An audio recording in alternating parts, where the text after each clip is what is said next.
Friends, ഇന്ന് നല്ല ടേസ്റ്റിൽ തയ്യാറാക്കി എടുക്കാൻ പറ്റുന്ന ഒരു തക്കാളി ചമ്മന്തിയുടെ റെസിപ്പിയാണ്. അതിനായി ഞാനിവിടെ 2 തക്കാളിയും 1 സവാളയുമാണ് എടുത്തിട്ടുള്ളത്. അതൊന്ന് കഴുകി വൃത്തിയാക്കിയതിന് ശേഷം ചെറുതായി ഒന്ന് കട്ട് ചെയ്ത് മാറ്റി വെക്കാം. കൂടെ കുറച്ച് കറിവേപ്പിലയും കൂടി ആഡ് ചെയ്ത് കൊടുക്കാം.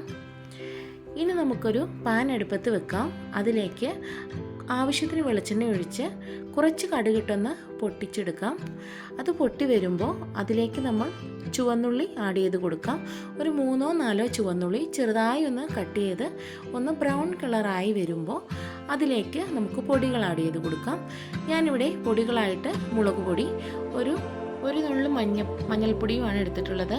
അതൊന്ന് നന്നായി ഇളക്കി യോജിപ്പിച്ച് അതിൻ്റെ പച്ചമണം മാറും വരെ ഒന്ന് ഇളക്കി കൊടുക്കാം.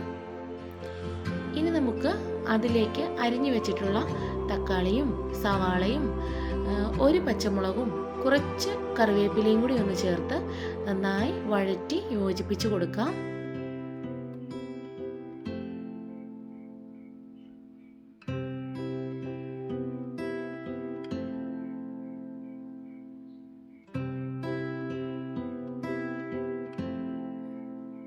അതിലേക്ക് കുറച്ച് ഉപ്പും കൂടി ആഡ് ചെയ്ത് കൊടുക്കാം. അപ്പോൾ അത് പെട്ടെന്ന് വഴണ്ട് വരുന്നതായിരിക്കും.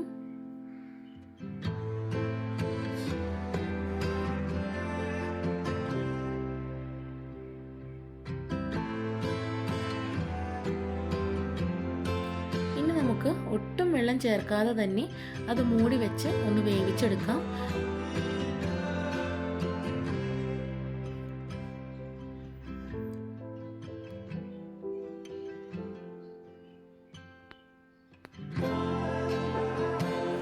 ആദ്യം നമ്മളൊന്ന് മൂടി തുറന്നപ്പോൾ അതിൽ നന്നായി വെള്ളം വന്നിട്ടുണ്ട്.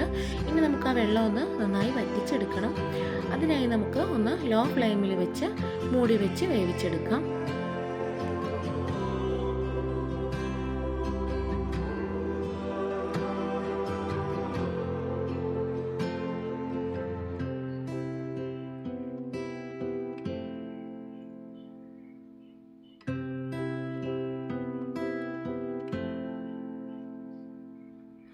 ഇപ്പം നമ്മുടെ തക്കാളി ചമ്മന്തിയുടെ വെള്ളമൊക്കെ വറ്റി നല്ല ടേസ്റ്റായി വന്നിട്ടുണ്ട്.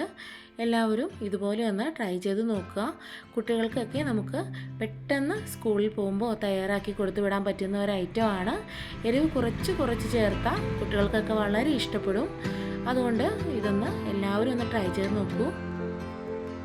അപ്പോൾ ഇത്രയേ ഉള്ളൂ. നമ്മുടെ വീഡിയോ ഇഷ്ടപ്പെട്ടെങ്കിൽ ഒന്ന് ഷെയർ ചെയ്യുക, സബ്സ്ക്രൈബ് ചെയ്യുക. Thanks for watching.